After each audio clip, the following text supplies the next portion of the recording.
예, 안녕하세요. 종가지원입니다. 예, 오늘은 비도 오고, 영상이 좀 다작이 될 것 같습니다.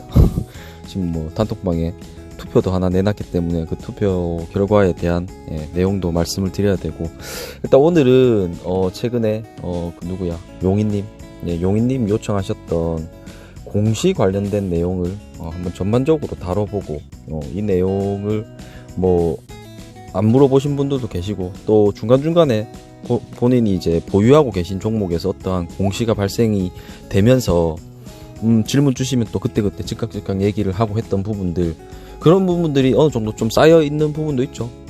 우리가 장을 보면서, 종목을 보면서 겪었던 내용들, 그 다음에 중간중간에 제가 또 다뤘던 내용들, 이런 것들 종합해 보셔도 뭐 여러 가지 것들을 다뤘습니다. 그럼에도 불구하고 공시가 나오면은 항상 그것에 대한 어떠한 대응을 해야 될지를 잘 모르는 우리 개인들은 겁을 잔뜩 먹죠. 이게 호재인지 이게 악재인지 얘가 어떻게 될지 좀 두려운 마음도 있고, 처음 보는 거니까 인터넷을 뒤져보고 게시판에서 누군가는 악재로 해석을 하고 누군가는 호재로 해석을 하고 좀 설왕설래하는 경향이 있습니다. 이것도 마찬가지, 정답은 없죠. 정답은 없고 나의 관점으로 또 바라보는 겁니다. 매우 중요하죠. 나의 관점이라는 건. 그렇게 해야 나의 대응 스토리가 나오고, 그 나의 관점이 틀렸을 때의 대응 스토리 나오고, 그럼 결국은 대응을 할 수 있다, 이렇게 되는 겁니다. 그래서 공시를 다루려고 제가 여러 가지를 막 찾아가지고 하나하나 설명을 하려다가 그게 과연 의미가 있을까 라는 생각을 했고, 몇 가지 전체 큰 틀을 말씀을 드리고, 또 이후에 또 추가적으로 뭐 제가 오늘 다루지 않았던 내용이 또 발생을 한다 라면은 그 부분은 또 한번 또 다루고, 그렇게 가겠습니다. 어쨌든 이 공시라는 거는 매우 중요한 재료입니다. 공시를 저는 무시하지 않습니다.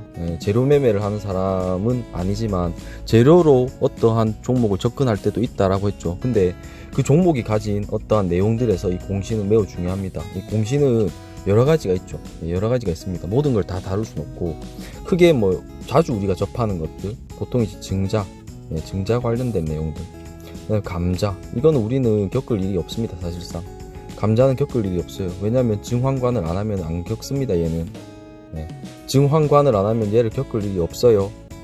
그래서 얘는 무조건 악재입니다. 그래서 얘는 하면은 감자인데 어떻게 해야 되냐요? 그러면 뭐 손실을 입은 겁니다. 어쨌든 우리는 감자를 만날 일은 없습니다. 증자. 그 다음으로 보통 이제 자주 가는 게 시비, 전환사채. 그 다음에 우리가 중소형주 코스닥을 주로 하기 때문에 그게 자주 나와요. 주식 양수도 계약. 얼마 전에도 이거 한번 설명은 아니고 어떤 종목에서 나왔죠. 주식 양수도 계약. 혹은 대주주, 우리가 테마주를 자주 하게 되면 대주주 매도, 뭐 반대로 매수도 있을 수 있죠. 그래서 자사주, 여기에 포함되어 있는 게 보통 이제 또 자사주 매각, 또 매입, 뭐 이런 게 있을 수 있고, 또 뭐가 있을 수 있지? 이제 뭐 실적, 실적. 그 다음으로 뭐 어떤 계약, 자주 나오죠. 계약 공시, 이런 것들이 있습니다. 그래서 하나씩 한번 봅시다.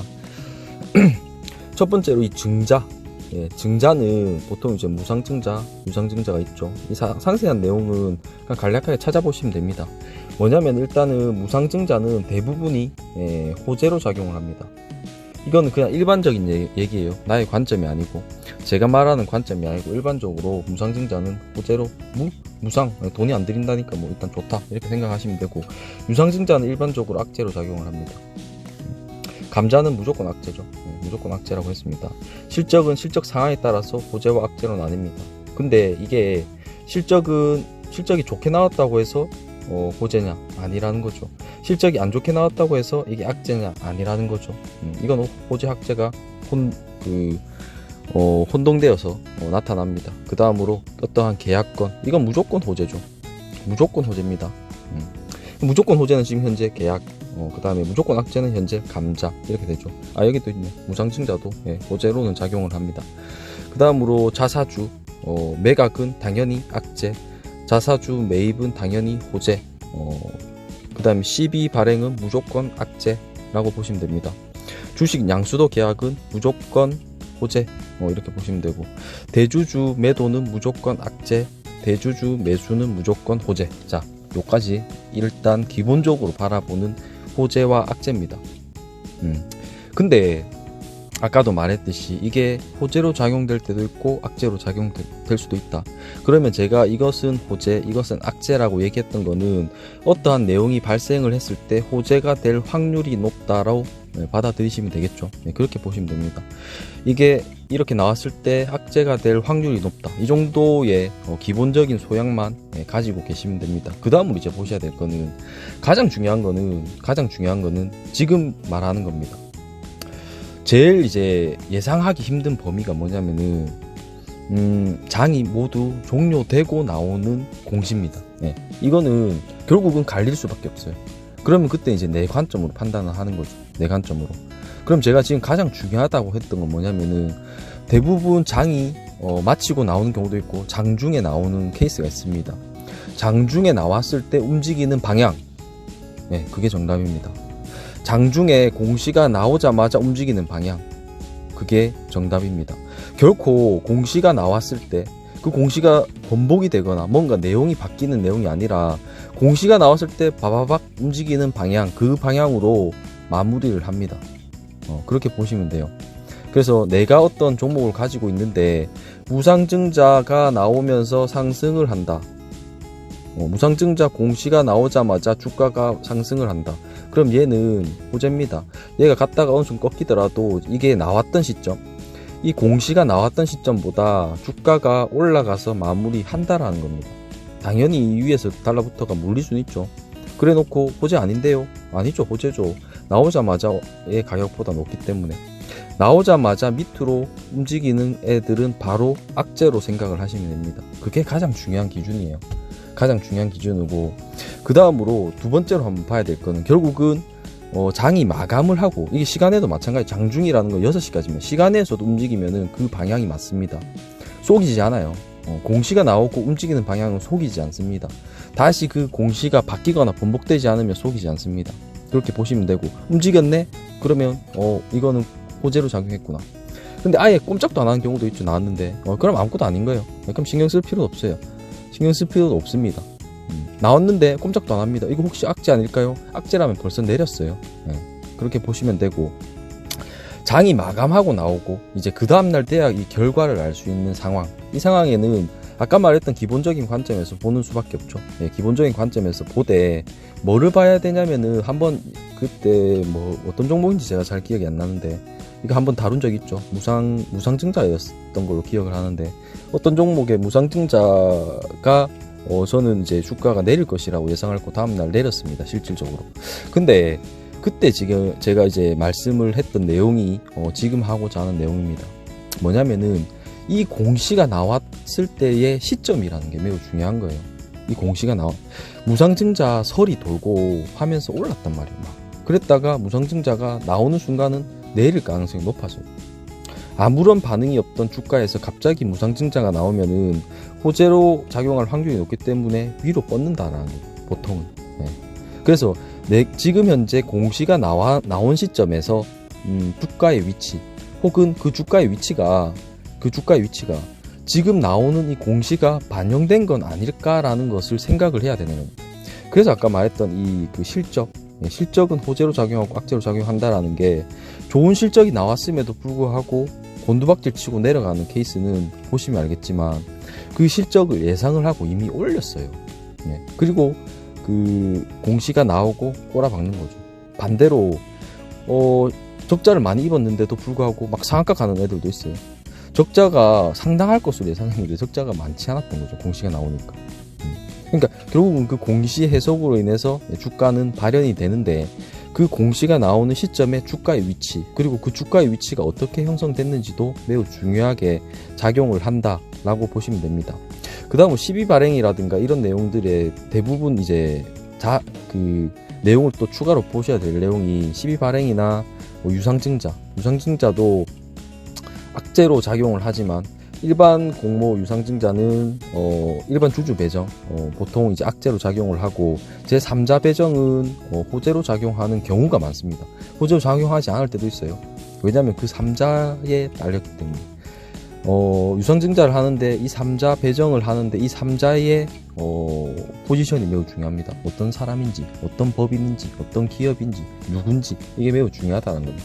시비도 마찬가지고요. 그 주체가 매우 중요하고, 그 다음으로 이 시비 발행을 통해서 이 회사가 뭘 하려고 하는지도 매우 중요해요. 어떤 투자를 해서 성장을 하기 위한 것인지, 아니면 돈이 짜쳐서 돈을 땡기기 위한 것인지, 그런 것들이 중요하다는 겁니다. 주식 양수도 계약도 마찬가지죠. 어떤 놈한테 양수도 계약을 맺는지, 주체가 매우 중요하다라는 겁니다. 대주주 매도, 이거는 거의 뭐 악재로 작용하죠. 악재의 확률이 매우 높은 애입니다. 뭐 감자라든가 대주주 매도라든가 유상증자, 일반 유상증자라든가, 그 다음으로 뭐 자사주 매각이라든가, 이런 것들은 일단 악재로 작용할 가능성이 높은데, 그 이유가 아주 뭐 특별하게 다른 어떤 내용으로 인해서 가끔 호재로 작용을 하긴 하지만 뭐 거의 뭐 악재로 작용한다라고 보시면 되겠습니다. 그래서 공시를 해석할 때는 아까 말했던 그 세 가지 측면에서 보셔야 돼요. 장중에 내가 그것을 바라보고 있고 주가가 움직일 수 있는 시간에 얘가 나왔느냐, 그리고 그게 어디로 시장이, 항상 시장은 옳다라고 했죠. 어디로 시장이 반응을 했느냐, 그 첫 번째 출발점이 공시가 나오는 순간 움직인 방향이 맞는 겁니다. 그 다음으로 장이 끝나고 그 다음날 이것을 확인할 수 있을 경우에는 장이 마감한 그날을 기준으로 일반적인 악재와 호재를 나누되 지금의 주가의 위치에서 판단을 하셔야 된다. 그렇게 보시면 되고, 그 다음으로 이 공시 안에 포함되어 있는 제3자라든가 다른 주체라든가 어떠한 그 기업의 어떤 이유라든가 이런 것들도 고려를 해야 이게 일반적으로 호재인지 악재인지가 판단이 가능하다라고 보시면 되고, 마지막으로 가장 중요한 네 번째, 내가 호재로 해석을 했다고 한들 악재로 해석을 하고 주가가 하락을 한다라면은 그 방향을 믿어야 한다라는 겁니다. 그래서 요 정도 범위에서만 보셔도 모든 공시를 다 해석을 할 수 있을 겁니다, 본인이. 그리고 나서 이제 경험을 쌓는 거죠. 어떤 종목에서 어떤 공시가 나왔고 나의 예상은 이러한데 이렇더라 라는 해석이 쌓이고, 그 결과값이 쌓이게 되면은 내가 바라보는 공시에 대한 개념이 거의 맞구나, 이런 관점으로 갈 수 있습니다. 제가 말했던 그 네 가지 범위 안에서만 생각을 하신다면은 뭐 공시 그렇게 어려운 내용은 아닐 겁니다. 그럼 오늘 뭐 여기까지 하고요. 또 추가적으로 혹시나 궁금한 공시 다른 내용들, 어떤 사항들이 있으면은 댓글 달아주시면은 뭐 추가로 다시 하든 뭐 댓글로 달든 뭐 하도록 하겠습니다. 그럼 오늘 여기까지 하고요. 오후들 잘들 보내시고, 오늘 저녁에 나중에 그 단톡방 퀴즈 관련해서 영상 하나 더 올리도록 하겠습니다. 감사합니다.